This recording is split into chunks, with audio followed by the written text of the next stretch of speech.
seiring antara intelektual otak dengan spiritual hati. Itulah yang disebutkan Allah dalam Al-Quran. Inna fi khalqis samawati wal ard wa ikhtilafil laili wan nahar la ayatin li ulil albab. Siapa itu ulul albab? Alladzina yadhkuruna Allah qiyaman wa qu'udan wa ala junubihim. Tapi bukan hanya spiritual, wa yatafakkaruna fi khalqis samawati wal ard. Kecerdasan spiritual, kecerdasan intelektual. Kalau sudah ketemu antara spiritual dengan intelektual, barulah mereka bisa berkata, Rabbana ma khalaqta hadza batila. Puncak dari iman adalah faqina adzaban nar.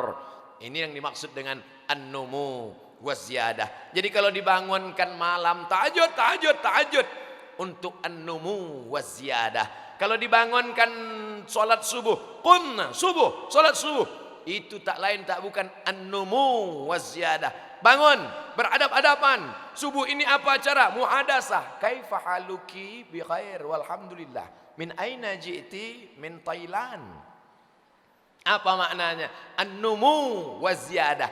Hari tidak boleh kosong kecuali dengan aktivitas. Fa idza faragta fansab wa ila rabbika farghab. Ustaz Abdul Somad, kalau mau camping sini. Kalau mau outbound sini, kalau mau memanah di sini.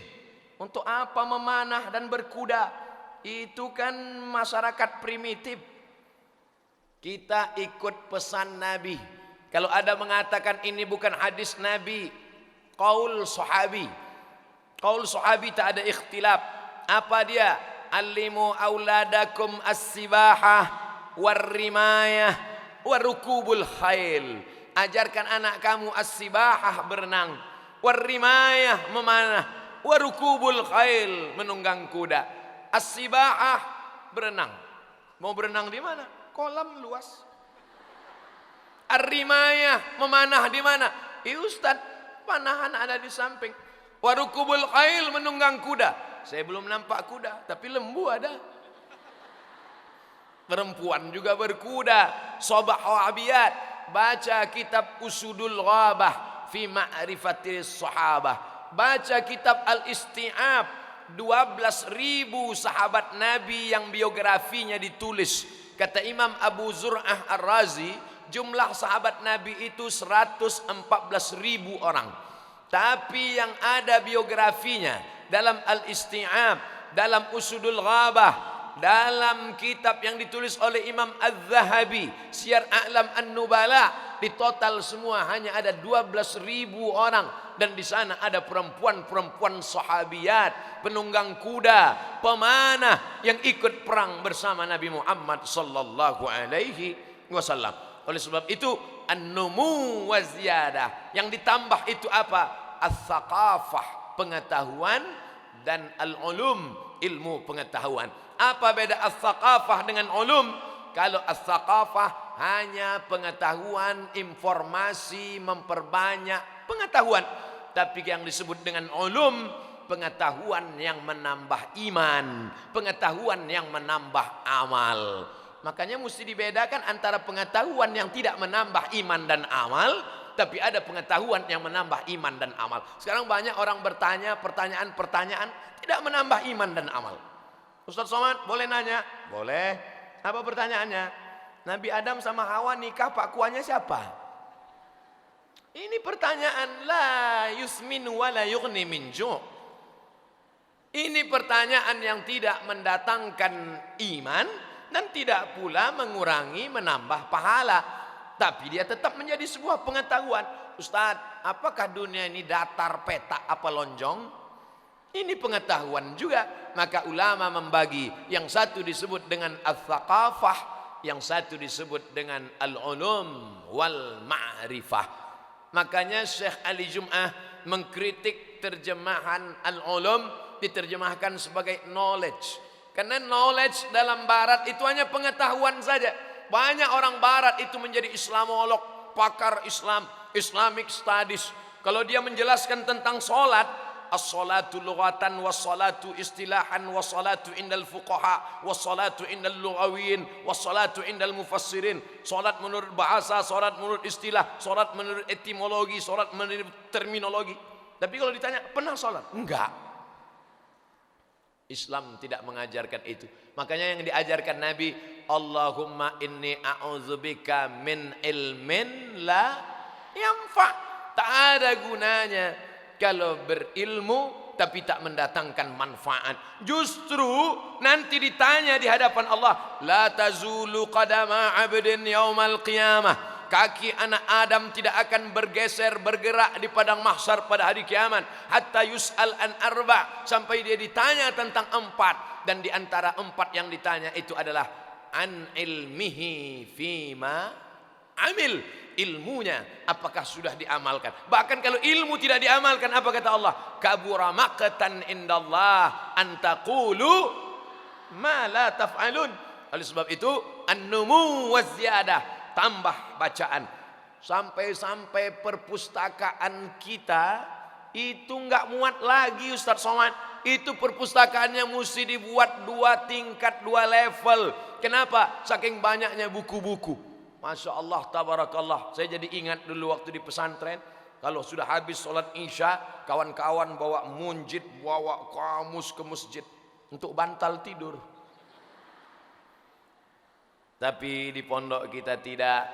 Perpustakaan yang besar. Ketika datang pasukan Mongol Tatar menghancurkan Bani Abbasiyah di Baghdad, apa yang pertama mereka hancurkan? Bukan rumah. Yang mereka hancurkan adalah perpustakaan. Sampai-sampai di sungai Efrat dan sungai Tigris menyeberang kuda. Tintanya luntur, hitam sungai Tigris dan sungai Efrat. Begitulah hancurnya. Apa yang terjadi dilakukan Mongol dulu, itu juga yang terjadi sekarang dilakukan Amerika ketika menyerang Saddam Hussein Baghdad Irak. Yang mereka hancurkan adalah perpustakaan. Karena kalau bangunan dihancurkan, bulan depan akan tegak berdiri. Tapi kalau manuskrip, kitab-kitab, buku-buku hancur, maka hilanglah peradaban. An-numu waz-ziyadah, tambah bacaan-bacaan. Ternyata setelah diteliti oleh lembaga survei internasional, daya baca paling lemah di dunia kita di bawah Vietnam. Kalau berkumpul 1000 orang, berarti ada 1 orang yang rajin membaca. Makanya Ustaz Somad kalau ceramah di depan orang banyak, bukan di pesantren, bukan di kampus, di tengah stadion, ramai. Berapa tadi yang datang? 10.000 orang. Kalau dipakai standar tadi 10.000 orang, berarti yang baca cuman 10. Beda kalau ceramah di Gontor Putri. Yang datang 7.000 orang, yang baca 14.000 orang. Kenapa? Jinnya pun ikut baca. Jin Islam yang menyertainya. Oleh sebab itu maka yang pertama kali turun adalah Iqra. Dan Iqra itu fi'il yang perlu kepada maf'ul. Idrib, apa yang mau dipukul. Kul, apa yang mau dimakan. Isyrab, apa yang mau diminum. Mesti ada maf'ulnya. Tapi Iqra, mana maf'ulnya? Tidak disebutkan. Iqra bismi rabbikal ladzi khalaq, khalaqal insana min 'alaqin. Iqra wa rabbukal akramul ladzi 'allama bil qalami 'allamal insana ma lam ya'lam. Mana maf'ulnya? Tidak ada maf'ul bih Iqra. Maka ahli tafsir mengatakan, bacalah semua yang tersurat dan tersirat. Maka ketika kau baca itu, baca semuanya, tapi tetap dengan koridor diikat. Diikat dengan apa? Bismi rabbikal ladzi khalaq. Silakan baca buku-buku agama lain. Mana boleh baca buku agama lain Ustaz? Kalau tidak boleh baca buku agama lain, kenapa ditulis kitab Al-Fisal fil Milal wal Ahwa wan Nihal? Kenapa ditulis kitab Asy-Syahrastani Al-Milal wan Nihal, mengkaji tentang agama lain? Araftu syarra la lisyarri walakin lijtinabihi. Makanya pendebat-pendebat internasional, kita sekarang mengenal pendebat yang luar biasa bernama siapa namanya? Zakir Naik. Ternyata Zakir Naik belajar kepada Ahmad Deedat. Ternyata Ahmad Deedat pun mengambil dari buku bernama Izharul Haq. Ahmad Deedat bapaknya orang India, merantau ke Afrika Selatan. Di Afrika Selatan menjual garam untuk mencari sesuap nasi. Setiap hari datang orang menawarkan agama kepada bapaknya supaya murtad meninggalkan Islam. Akhirnya Ahmad Deedat pergi ke belakang, dia buka-buka lemari buku bapaknya, dapatnya satu kitab berjudul Izharul Haq yang ditulis oleh ulama besar dari India bernama Rahmatullah Al-Hindi, pemenang debat internasional yang pernah mendapat penghargaan, menetap di kota Makkah Al-Mukarramah, dibuatkan rumah oleh Sultan Turki di Turki. Apa yang terjadi? Buku itu dia baca. Semua berawal dari membaca. Betapa beruntungnya Bapak Ahmad Deedat ketika anaknya pergi ke belakang, dibuka lemari buku, dapat buku Izharul Haq. Orang sekarang anaknya buka lemari, yang dilihatnya apa? Koping Hu, novel. Syukur kalau novelnya tenggelamnya kapal Panderwijk. Masih syukur kalau novelnya di bawah lindungan Ka'bah. Masih syukur kalau novelnya ayat-ayat cinta. Kalau ayat-ayat setan, Salman Rushdie, naudzubillah. Oleh sebab itu maka an-numu wa ziyadah ini harus tetap dijaga. Poin yang kedua, an-numu, teruskan pertumbuhan membaca, teruskan. Berapa halaman yang dibaca? Ustaz Somad bacaannya banyak. Enggak, saya baca hanya paling sanggup 2-3 halaman. Enggak ada Ustaz bawa buku. Emang Ustaz buku dari mana? Sekarang kan buku bisa PDF, tinggal download saja. Suatu hari ada seminar di hotel yang bicara profesor. Setengah jam saya dengar, saya enggak paham. Saya tanya teman sebelah, teman saya nanya saya, mat, ya, ente paham enggak dia ngomong apa? Enggak. Kok ente ngangguk? Menyenangkan hati dia aja. Lalu apa yang kau lakukan? Saya cari buku-buku, download PDF, buat satu perpustakaan, PDF library. Lalu kemudian buat lagi kitab-kitab akidah, kitab-kitab fikih, kitab-kitab hadis, kitab mustalah hadis, kitab rijalul hadis, kitab mukhtaliful hadis, kitab muskilul hadis. Maka insya Allah kitab mutunul hadis, kitab syuruhul hadis, Sahih Bukhari, cari sarahnya Fathul Bari, sarah Sahih Bukhari ditulis oleh Imam Ibnu Hajar Al-Asqalani. Cari pula sarah kedua yang ditulis oleh Imam Al-Qastullani. Cari sarah yang ketiga ditulis oleh Imam Badruddin Al-Aini. Sahih Muslim, cari sarahnya ditulis oleh Imam An-Nawawi. Al-Minhaj, syarah Sahih Muslim Ibn Al-Hajjaj. Sunan At-Tirmidzi, cari yang ditulis oleh Imam Tuhfatul Ahwazi, syarah Sunan At-Tirmidzi. Sunan Abi Daud, tidak paham isinya, cari syarahnya yang ditulis oleh Imam Al-Kalabazi, Aunul Ma'bud, syarah Sunan Abi Daud. Ada lagi kitab apa? Ibnu Majah, cari syarah As-Sindi. Maka kita tidak bicara ngawur ngelantur, hanya modal bahasa saja. An-numu wa ziyadah. Yang terakhir, yang ketiga, 10-40. Insya Allah kita masih disiplin. 20 menit. Yang terakhir, at-tahdzib wa ta'dib. Hadzaba yuhazzibu tahdzib, addaba yuaddibu ta'dib. Ini nampaknya masuk ujian lisan semester nanti. Memperhalus. Kita ini disebut dengan bashar. Manusia disebut dengan bashar. Bashar diambil dari kata bishrah. Bishrah artinya kulit. Kenapa kita disebut makhluk yang berkulit? Karena ada teman kita enggak punya kulit. Siapa itu? Jin Ifrit. Jin enggak punya kulit. Jin diambil dari kata jim nun nun. Artinya jin. Makanya makhluk yang ada di dalam perut disebut dengan janin. Karena dia tidak terlihat, tertutup. Orang yang gila disebut dari jim nun nun, majnun.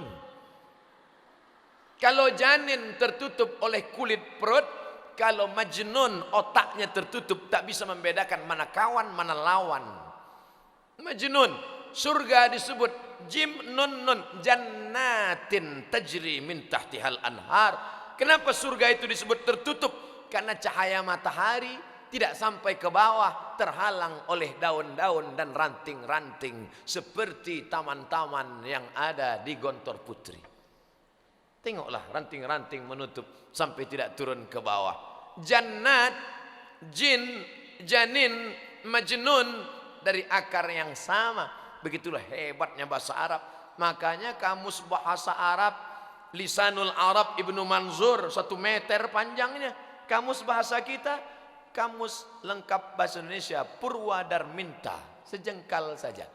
Bahasa Arab luar biasa. Hadzaba yuhadzibu tahdzib, menghaluskan. Addaba yuaddibu ta'dib, beradab, sopan santun, tata krama, akhlakul karimah. Jangan samakan adab akhlakul karimah dengan etika dan moral.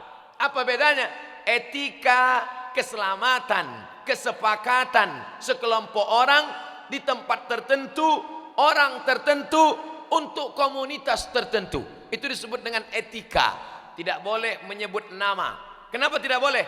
Menurut menjaga kode etik jurnalistik. Etika di pesawat. Ada orang di pesawat terbang itu baik, ramah, sopan. Kita masuk di pintu, dia sudah nanya, "Bapak nomor berapa?" "Saya kursinya nomor 43K. Tolong masuk sebelah kiri dekat jendela. Nanti jendelanya jangan dibuka, tolong ditutup." Tak lama kemudian dia pun datang. "Mau minum apa?" "Mau minum teh. Teh pahit apa teh manis?" "Teh manis." "Teh daun, teh batang apa teh bunga?" "Teh daun." "Mau di gelas apa di poci?" "Cepatlah haus nih."